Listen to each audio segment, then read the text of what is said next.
کہ آج کبوتروں کو حرمین میں حاضری کا شرف مل رہا ہے، آج مکے مدینے میں آپ کو کبوتر نظر آتے ہیں۔ تو بہرحال میرے پیچھے اسلامی بھائیوں، بات بڑی پیاری ہے، انشاءاللہ زندگی رہی تو اس بیان کو میری خود بھی نیت ہے تفصیل سے کروں گا، چونکہ آج وقت کم ہے۔ اب یہ سفر آگے کی طرف بڑھتا ہے،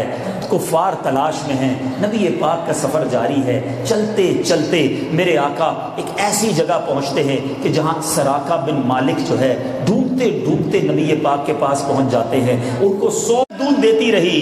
اللہ اکبر۔ اب ابو معبد کہتے ہیں، اے ام معبد بتاؤ تو صحیح وہ کیسے تھے، اتنی تعریف کرتی ہو، ذرا بتاؤ تو صحیح ان کا حلیہ کیسا تھا۔ علماء بیٹھے ہیں، اللہ اکبر۔ ام معبد رضی اللہ تعالی عنہا نے اس طرح نبی پاک کا حلیہ بیان کیا، آج بھی سیرت کی کتابوں میں پڑھیں تو ایسا لگتا ہے موتی جڑے ہوئے ہیں۔ پیارے آقا کا اتنا پیارے انداز میں حلیہ چند ہی لوگ بیان کر پائے، کوئی سیرت کی کتاب ام معبد کے ان تاریخی الفاظوں سے خالی نہیں۔ آپ کہتی ہیں، رأیت رجلا ظاہر الوداع، کہتی ہیں میں نے ایک ایسی ذات دیکھی ہے جن کا حسن نمایاں تھا، ابلج الوجہ حسن الخلق، جن کا چہرہ خوبصورت اور تخلیق بہت عمدہ تھی، لم تعبہ سجلا، نہ تو ان میں پیٹ بڑا ہونے کا عیب تھا، ولم تزری بہ سعلا، نہ ہی بالکل دبلا پتلا ہونے کا نقص تھا، وسیم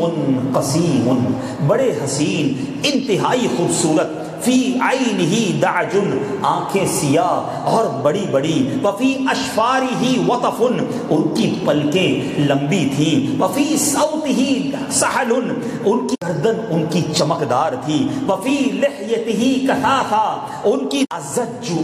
باریک، علیہ الوقار، جب خام فرماتے اور خوبصورت لگنے لگ جاتے اور چہرہ بارونق ہو جاتا،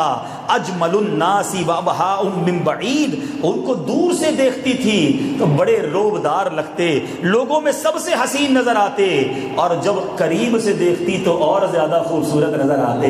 گویا ام معبد نبی پاک کی نعت بیان کرتی، سنا کرتے، ایسا لطف آتا۔ ابو معبد جب بھی گھر کے پھر حلیہ سنتے، پھر